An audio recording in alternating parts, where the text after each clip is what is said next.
കിച്ചണിൽ നിന്ന് ഒരു സംഭവം കണ്ടെത്തി. അത് കണ്ടിട്ട് എല്ലാവരും ഷോക്കായിട്ട് ഇതാരുടേതാണ് എന്ന് ചോദിച്ചുകൊണ്ട് എല്ലാവരും ചോദിച്ചുകൊണ്ട് നടക്കായിരുന്നു. എന്തായാലും സംഭവം മറ്റൊന്നുമല്ല, അണ്ടർവെയർ ആണ്. അവിടെ കിച്ചണിൽ വെള്ളം കുടിക്കുന്ന ഭാഗത്ത് ആരുടെയോ അണ്ടർവെയർ കിടക്കുന്നു. ആരുടേതാണെന്ന് ചോദിച്ചിട്ട് ആരുടേതുമല്ല. എന്തായാലും ലേഡീസിന്റേതല്ല, ജെന്റ്സിന്റെയാണ്. ജെന്റ്സിന്റെ എല്ലാവരും വന്നു, എല്ലാവരും പരിശോധിച്ചു, എല്ലാവരും പറഞ്ഞു എന്റേതല്ല എന്ന് അവിടെ അഭിപ്രായം പറഞ്ഞ് ഓരോരുത്തരും പറഞ്ഞു തുടങ്ങി. പിന്നെ ആരുടേതാണ് എന്നുള്ള ചോദ്യമാണ്. പിന്നെ അത് കൊളുത്തിയൊക്കെ പിടിച്ചുകൊണ്ട് എല്ലാവരും ചോദിച്ചു. അപ്പൊ ഒരാൾക്ക് സംശയം അത് ജിൻഡോ ബ്രോയുടെ ആണോ എന്നുള്ളത്. അപ്പൊ ചോദിച്ചു, ജിൻഡോ ബ്രോ വരൂ, ഇത് നിങ്ങളുടെ ആണോ എന്ന് ചോദിച്ചു. അപ്പൊ ജിൻഡോ അയ്യോ അത് എന്റെ ആണ് എന്ന് പറഞ്ഞു. ഞാൻ നേരത്തെ ഡ്രസ്സൊക്കെ കൊണ്ട് അങ്ങോട്ട് വന്നിരുന്നു, അപ്പൊ എടുത്തിട്ട് അവിടെ വെച്ച സമയത്ത് എടുത്തു പോകുമ്പോൾ അത് പെട്ടിട്ടുണ്ടാവില്ല, അത് അങ്ങനെ കിച്ചണിൽ വന്നതായിരിക്കുമെന്ന്. അപ്പൊ സംഭവം സാരില്ല എന്ന് പറഞ്ഞുകൊണ്ട് അർജുനാണ് അവിടെ പറഞ്ഞത്.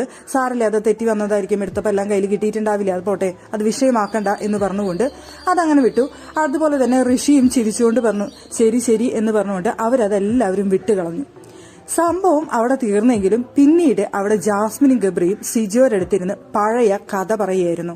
ജാസ്മിന്റെ ഡ്രസ്സ് അവിടെ കൊണ്ടുവച്ച ലിവിംഗ് റൂമിൽ കൊണ്ടുവച്ച സമയത്ത് ജിൻഡോ ഉണ്ടാക്കിയ കാര്യമാണ് അവിടെ അവർ സിജോയ്ക്ക് എക്സ്പ്ലെയിൻ ചെയ്തു കൊടുക്കുന്നത്. ഇതിപ്പോ കിച്ചണിൽ നിന്നാണ് കിട്ടിയത്, അതും അണ്ടർവെയർ, അതും വെള്ളം കുടിക്കുന്ന സ്ഥലത്ത് നിന്ന്, കിച്ചണിൽ നിന്ന്. അപ്പോൾ അതൊരു പ്രശ്നമേ അല്ല, അയാൾക്ക് എന്തുമാവാലോ എന്ന് പറഞ്ഞുകൊണ്ട് സിജോരവിടെ എക്സ്പ്ലനേഷൻ ചോദിച്ചുകൊണ്ടിരിക്കുകയാണ്. സിജോയ്ക്ക് വേണ്ട കാര്യങ്ങളെല്ലാം തന്നെ ഗബ്രിയും ജാസ്മിനും ഇരുന്ന് പറഞ്ഞു കൊടുക്കുന്നുണ്ട്. എന്താണ് ഉണ്ടായത്, എപ്പോഴാണ് ഉണ്ടായത്, എങ്ങനെയാണ് ഉണ്ടായത് എന്നൊക്കെ സിജോയ്ക്ക് കൃത്യമായിട്ട് പറഞ്ഞു കൊടുക്കുന്നുണ്ട്. പക്ഷെ ആരും തന്നെ ജിൻഡോയ്ക്കെതിരെ ഈ വിഷയം എടുത്തിട്ടില്ല. ജിൻഡോയ്ക്കെതിരെ ആരും വഴക്കുണ്ടാക്കാനും ഉദ്ദേശിക്കുന്നില്ല. കാരണം എനിക്ക് തോന്നുന്നു ജിൻഡോ അവിടെ ഒറ്റപ്പെടുന്ന ഒരു സ്ട്രാറ്റജി കളിക്കുന്നു എന്നുള്ളത് കൊണ്ട് ഇനിയും ഈ ഒരു വിഷയത്തിൽ ഒരു ഒറ്റപ്പെടൽ സ്ട്രാറ്റജി അവിടെ കളിച്ചുകൊണ്ട് ഒരു പ്രശ്നം വേണ്ട എന്ന് അവർ കരുതിയിരിക്കാം. എന്തായാലും അവിടെ അങ്ങനെ കളിച്ചാൽ തന്നെയും ജിൻഡോ തന്നെയാണ് മുന്നേറുക, ജിൻഡോയ്ക്ക് തന്നെയാണ് സ്ക്രീൻ സ്പേസ് കിട്ടുക എന്നറിയാവുന്നതുകൊണ്ട് എല്ലാവരും ആ വിഷയം അതങ്ങ് വിട്ടു എന്നാണ് എനിക്ക് തോന്നിയത്.